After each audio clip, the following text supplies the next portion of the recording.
Olá, eu sou a Evelyn Corrêa e nesse vídeo nós vamos falar a respeito das defesas do réu na contestação. Existem três tipos de defesa: a total, a direta e a indireta. Na total, o réu ele nega integralmente os fatos que foram alegados pelo autor, ou seja, na petição inicial, o autor traz os fatos e fundamentos, suas provas e pedidos. Só que na hora da contestação, o réu ele usa a defesa total, certo? Que ele nega tudo aquilo que foi dito pelo autor na petição inicial.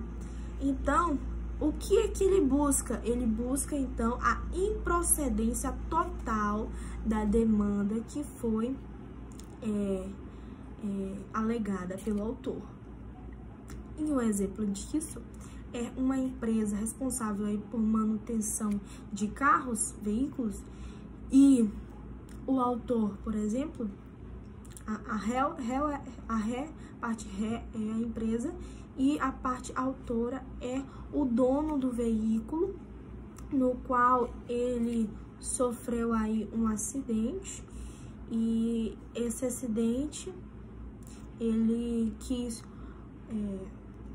indenização da empresa por alegar que essa empresa ela não havia passado a informação correta sobre o uso do veículo, se esse veículo tinha algum problema antes de sair da manutenção, etc.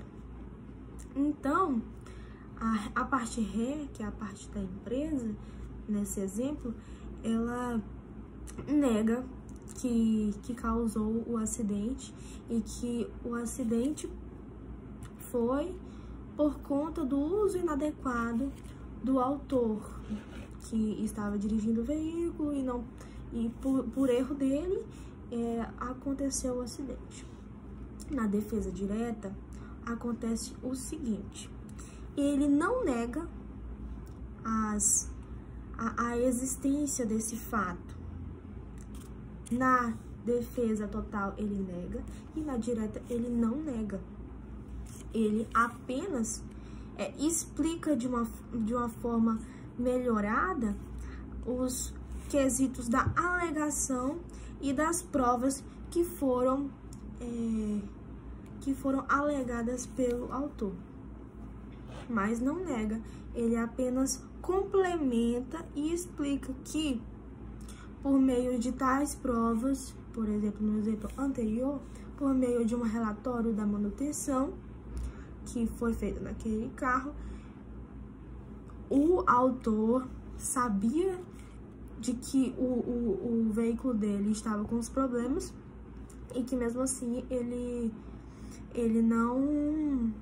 quis usar o veículo mesmo assim e que acarretou nesse acidente.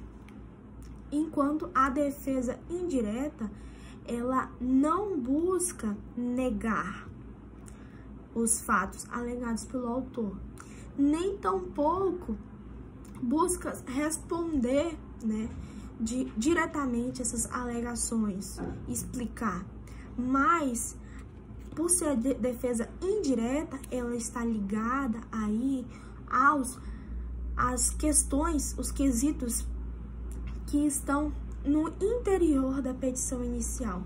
Então, ele vai buscar a improcedência da ação discutindo a veracidade dos fatos trazidos pelo autor, como, por exemplo, a falta de condições da ação ou ilegitimidade das partes.